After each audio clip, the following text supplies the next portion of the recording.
Back in July 2020, I stuck my neck out and made some pretty bold predictions about where I thought live corporate comms would go over the period which followed. Was I right? Do I need to reframe that forecast, or was I just wildly off the mark? The pandemic restrictions hit live events properly hard, but boy are we bouncing back now. As of the start of September 22, we're launching into a new conference season which looks much more like it did pre-COVID for the first time in over 2 years. Thankfully, agencies, freelancers and venues are booked up again at last, and we are looking forwards with confidence. But what about all that virtual stuff? Is it dead and buried?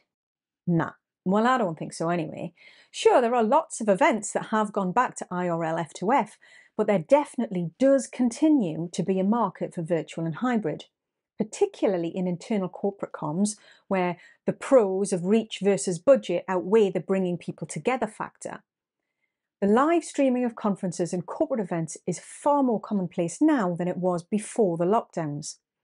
Even as presenters return to a physical stage, they now have an audience in the cloud as well as in the same room. And so, as I predicted, we are producing events more akin to TV shows, sometimes with, sometimes without a studio audience, but with a large proportion as well as remote viewers. Content is still king. I can never say this phrase enough, I'm sorry, because it just is. People talk about engagement when what they usually measure are analytics associated with interactive features. Engagement is when you have one of those speakers who has the audience hanging on their every word. They perform a story to get a message across, creating evangelist levels of galvanized support. The audience just buzz and they walk away inspired. Well-crafted, carefully considered, expertly produced content which is tailored to an audience is the only thing that truly delivers valuable engagement.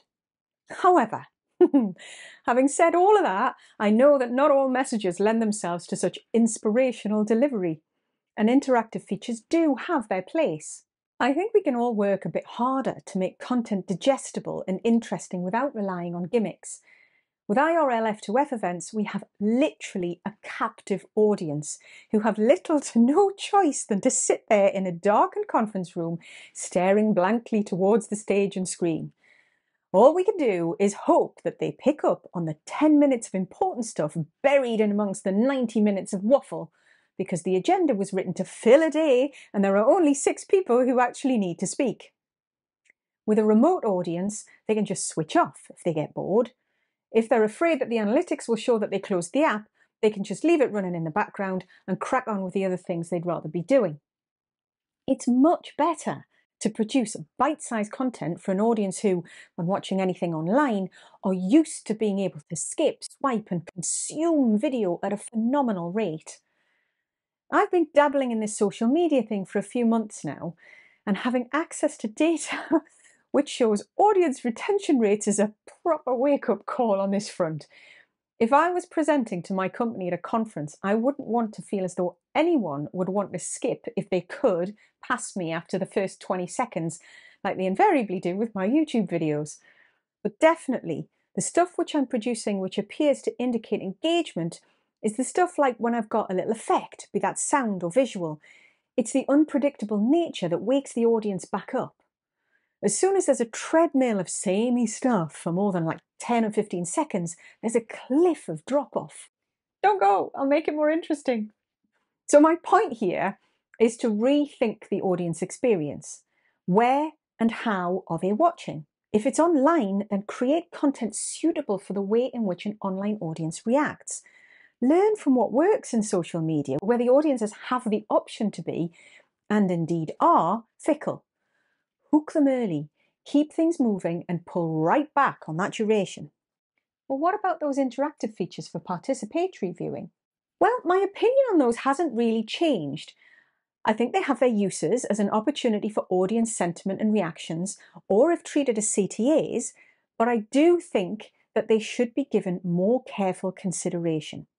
Just because the platform you're using provides the facility to create a vote or a poll doesn't mean that you're missing a trick by not using it. All too often, what I see is like this weird, awkward pause, presenters not knowing how to pose a question or how long to leave it open for. And when they show the results, they just go, "Oh, that's interesting," and move on. Well, what was the point in that? To engage the audience? Well, not in my view. If you're going to use these things, you've got to be smart about it, make them interesting to look at and interact with. But most importantly, make sure they've got a real reason to be there, that they create a funnel for the direction of content or generate an if-or reaction. Have scripts prepared for each eventuality so the audience feel as though there was real value generated from their response. But hey, look, maybe I'm just a bit of a grump. Okay, now, here's what I was wrong about, and I was very wrong. The whole online networking bit. I knew that big meetings with everyone's camera switched on, etc., would never work. But I did have high hopes for directory-based events where delegates are grouped as though on tables for text chat and given the facilities to connect on video calls with anyone else in the event directory. I really honestly thought this might catch on. And in theory, I still think it's a good idea. But I'll tell you why I don't think it really took off. Ultimately, because people are happier to be observers than participants. Even in smallish, typical corporate video conference call meetings, you find that there's a proportion of people who'd rather have their camera and mic switched off unless they need to contribute. And that's with people that they know. When it's people you don't know, it's a properly strange thing to be trying to make small talk via a video call. What I have seen work, as restrictions were lifted, were watch parties, where a live streamed event would be watched by groups of people together in offices on a big screen. And I think the trade-off of losing that first-hand laptop interface against the positive effect of a whole community of colleagues being together in the same space was worth it. So what's next? Well, the metaverse seems to be what everyone sees as the next big thing. But I can't say that I'm convinced by 3D avatars for this particular application. Not right now, anyway. It's hard enough communicating with people in video when you can see their actual faces. Anyone who's ever tried live AR emojis knows just how hard it is to get the face to replicate any actual sentiment. The subtleties of human emotion that the human face can present plays a big part in how we make connections with people. And if you can't read them, then I'd argue that any connection you do make via an avatar won't feel very real. Now, I'm not saying that the Web 3.0 blockchain and immersive experiences won't form a huge part in the future of digital events. It will. I just think that the UX won't be this Sims/Second Life experience.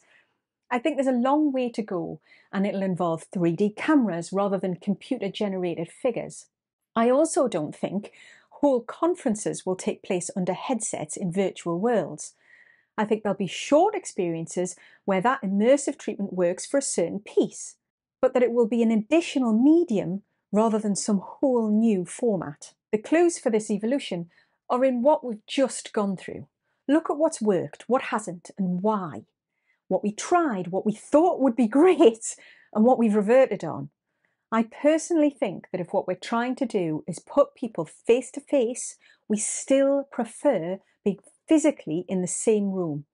And a virtual, immersive world of 3D computer-generated avatars is just about as far away as anyone can imagine.